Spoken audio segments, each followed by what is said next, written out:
Yu-Gi-Oh! Mint.com is now TradingCardMint.com. Please check out their selection of over 20,000 cards with prices cheaper than TCG Player. Oh, we are here with the beginning of deck profiles for the Psyqualia Stripes. First off, guys, please check out our friends at TradingCardMint.com down there in the description. Rumor has it that if you enter MCOL40 on checkout, you will save a little bit of money. I know a lot of people are always excited to get the chance to save, and I think this is a very good opportunity to take advantage of it. So please do that. And today we're going to be looking at Royal Paladin for premium format. Now, the one we're going to be looking at is from a rather... This tournament took place during the beginning of Japan kind of taking over premium, and this deck got third place. It was post-qualifier season, and I'm a huge fan of Thingsaver. Like, I love the card a lot, so when a deck shows up that plays Thingsaver Dragon, you guys should only imagine that I'm going to jump at any opportunity to profile that deck, because, like I said, I'm a huge sucker for just what this deck does, and just the fun little things that you can get away with it. So, without further ado, let's dig into this.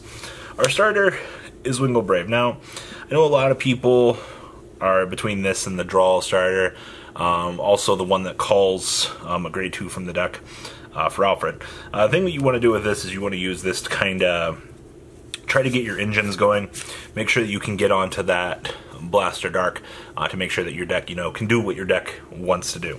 So I do find this to be a very important combo starter, especially in this deck, just to make sure that when you are going up through the ranks and trying to play the deck, like, you are very good. So there is that. They're very important. Now for grade 3s. Playing 4 copies of Alfred early. Now, you're mainly playing this for the Counterblast 1, net yourself a draw. Also the fact that you'll give the Vanguard Circle Force. Now remember, when you do Legion, the Force marker goes on to both of the units. I think a lot of people have misinterpreted that or don't understand that ruling, because when you Legion with this guy, there are 2 units on the Vanguard Circle. So you're on a 40, it's 42, right? Yeah, you're on a 4200 Legion that's going to restand on your opponent. That's pretty good value, actually. Like I said, I've always been a sucker for Thingsaver, just because, like, yeah, it's super cheeky and things like that, but, like, it's pretty cool. Now, the one thing I really liked about this deck was it played 1 copy of Escapade the Blaster. Defensively, 14k is pretty good, actually.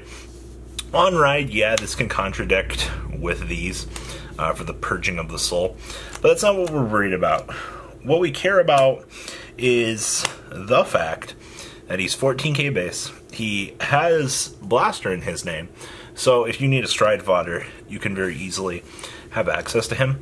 But it's also in cases like the weird scenario that, depending on what you do, if your game plan fails and you ultimate your opponent, I mean, you should win, but you do have defense.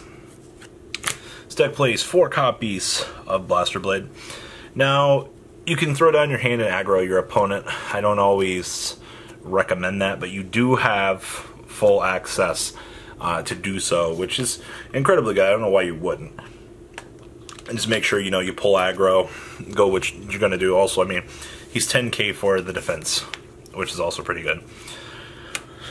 Since we are a Royal Paladin deck, we do get access to play 4 copies of Royal Paladin, and this is only in premium format. I saw somebody commenting the other day and was like, oh no, is that in standard too? No. Premium only. For good reason.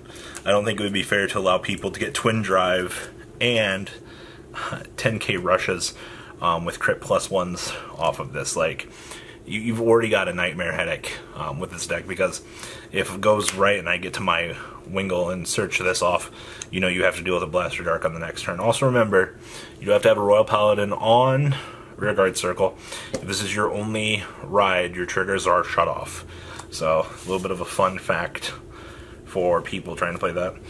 This deck played 1 copy of Starlight Violinist. Honestly, 8K isn't anything too spectacular, but I really, deck thinning the additional card is pretty good. 3 copies of Future Night Lou, or favored pupil of Light Lou. Honestly, 3's fine. If you get into the Gize matchup and you get counterblast denials, well, you're going to cry yourself to sleep anyway. There's nothing you can really do about that, but this seems to be the right number for what the deck wants to do. And then, of course, 1 copy of Blaster Blade Seeker. We're only playing 1 mate. If it goes to the damage zone, yikes. But for the most part, 1 is fine. I mean, the fact that he's 9k, the only real reason why you're playing him is for the full aggro push. His deck also plays 1 copy of Bo. This would be the fact that you can search this off of Violinist to kind of set up more things, depending on the situation. Bo kind of gets you out of those really weird game states, especially with Gize. So I think you have to play that as a 1-of. 2 copies of Benon. So for those of you about Benon, literally reveal and escalate the blaster from your hand, search your deck for up to 1 Alfred early, and show it to your opponent. So you basically you're using this as a means to fix your ride channel.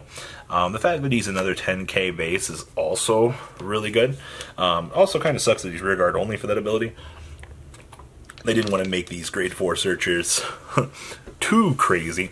But I think the little 3-card engine teched into the deck doesn't really take anything away from it. Honestly, sometimes makes things feel a little bit better.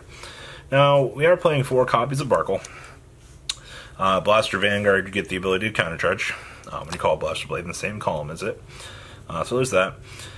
Now, this deck plays 3 copies of Maron. And honestly, depending on how you're spamming and playing the deck, Maron's not ass awful, but there are times that I feel like she could be better. We'll play 2 copies of the Maiden Perfect Guard and then 2 copies of these. Call this off of Little Tactician Maron. Discard. PG. Thank you. Don't mind if I do. Triggers are as triggers should be. 4 copies of Broken Flogel. Force the restand on your rearguard Blaster Blade, especially if it's got a force marker on it. And then you just play very aggressively. We have 12 crits in total, just to make sure that no matter the situation, what you're playing against, you are getting to that aggro ability. And then 4 copies of this heal. I find that the counter charging and or soul charging is of the utmost importance. It sucks that it's 5k, but at times you just need that additional effect. Like, you have to sacrifice 5k to get something. Like, it's relatively good. Now for the G zone, we have 3 copies of Gansey Pants. Obviously, if you go into the fight this turn, you can flip one of these. It's not like you don't have an odd man out, just for what you're doing in general. So there's that. 2 copies of this Alfred. Blaster Blade Twin Drive's pretty good, but sometimes really weird things happen, unfortunately, and you can't really control those variables. But this card is extremely good, and you have to play it, especially in this deck, considering the fact that you're a very aggro blaster deck. You do need to make sure that you can maintain that aggro against your opponents, and this gives you the ability to do that. 1 copy of Sir Fetus. Only thing we care about is calling that grade 2 from the deck. 2 copies of this. Mainly just play this for unlocking. I don't know, I haven't ran into a Link Joker matchup in a very long time, but you have space in your extra deck. At this point, you may as well dedicate it to this, because you are playing an Alfred. One of the best cards in your deck. I don't play stand triggers, so you're not going to get the full ability out of this, but let's be real here. This card does end games. Oblivious Avalon, another win condition built into the deck. I mean, between these 2, you have plenty of things that you can do to kill your opponent. 1 copy of Flash Shield Isolt. 3 copies of Maron, probably one of the best G-Guards that this deck has access to at this stage.